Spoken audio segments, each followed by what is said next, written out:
Hello guys, welcome to our travel blog series. আজকে আমাদের Malaysia ট্যুরের প্রথম ভিডিও, আর আজকে আমরা তোমাদের সাথে শেয়ার করব আমাদের ঢাকা থেকে কুয়ালালামপুর যাওয়ার জার্নি।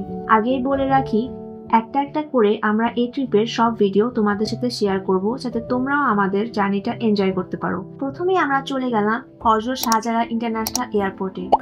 এখানে আমাদের ইমিগ্রেশন শেষ করে বোর্ডিং এর আগে আমরা এসেছিলাম সিটি ব্যাংক এমএক্স লাউঞ্জে। এমএক্স লাউঞ্জের গোল্ড লাউঞ্জে আমরা গিয়েছিলাম। অনেক সকাল হওয়াতে এখানে খাবার কিছুটা কম ছিল, তবুও সব ফিল করছিল এন্ড অনেক ফ্রেশ ছিল। আমাদের বোর্ডিং এ কল পড়ে যাওয়ায় আমরা বলতে গেলে কিছুই খেতে পারিনি। হাতে অনেক সময় থাকলে এটা অনেক ভালো জায়গা। প্রায় 4.5 ঘন্টা ফ্লাইট শেষে আমরা পৌঁছে গেলাম কেএল ইন্টারন্যাশনাল এয়ারপোর্টে। এয়ারপোর্টে এসে আমাদের কাছে এয়ারপোর্টটা অনেক সুন্দর লেগেছিল। তবে বলে রাখা ভালো, এখানে যে টার্মিনালে প্লেন নামানো হয় ওই টার্মিনালে ইমিগ্রেশন হয় না। সবাইকে বাসে করে আরেকটা টার্মিনালে নিয়ে যায়, সেখানে ইমিগ্রেশন হয়। সবাই তাড়াতাড়ি করে বাসে উঠে যাচ্ছিল, কারণ কেএল ইমিগ্রেশনে অনেক ভিড় থাকে।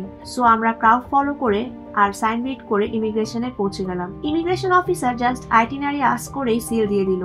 আমরা কেএল এর রাস্তা দিয়ে আমাদের হোটেলের দিকে যাচ্ছিলাম। মালয়েশিয়া পুরোটাই পাহাড়ি এলাকা, একদম উঁচু উঁচু জায়গা, চারদিকে উঁচু উঁচু পাহাড় আর মাঝে এত বড় বড় রাস্তা। এখানের ভিউটা আসলে অনেক সুথিং, খুবই সুন্দর রাস্তা ওদের।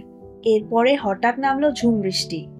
মালয়েশিয়াতে নাকি প্রতিদিনই বৃষ্টি হয় অল্প সময়ের জন্য।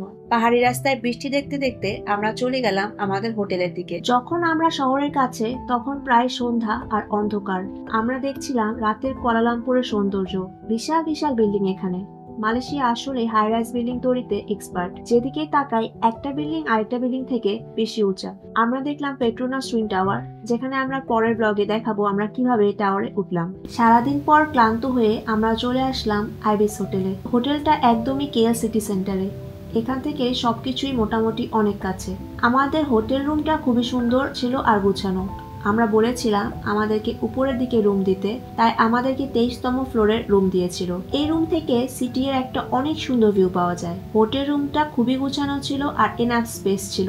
ওয়াশরুমটা অনেক ক্লিন ছিল। এই প্রথম ব্লগ আমরা এখানেই শেষ করছি। দেখা হবে নেক্সট ভিডিওতে বিশ্বের সবচেয়ে উঁচু টুইন টাওয়ারের চূড়ায় বসে।